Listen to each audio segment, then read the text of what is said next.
பாருங்கள், சூப்பராக கலர்ஃபுல்லாக முருங்கைக்கீரை துவையல் ரெடி ஆகிடுச்சு. செமையாக இருக்கும். இது சாப்பாட்டுக்கு வச்சு சாப்பிட்ணுன்னா கெட்டியமாக வச்சுக்கோங்க. இதுவே நம்ம இட்லி தோசைக்குன்னா கொஞ்சம் தலை வச்சுக்கோங்க.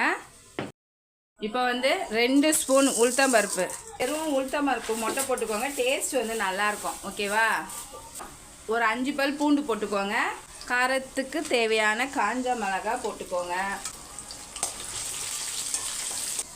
இப்போ ஒரு 20 சின்ன வெங்காயம் வதக்கிக்கோங்க. கொஞ்சமாக புளி சேர்த்துக்கோங்க.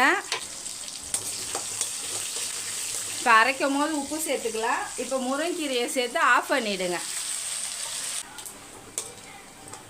இப்போ ஒரு கீரையை ஒரு பிளேட்டில் எடுத்துக்கலாம். வானலிலேயே வச்சா உங்களுக்கு இந்த கலர் வராது.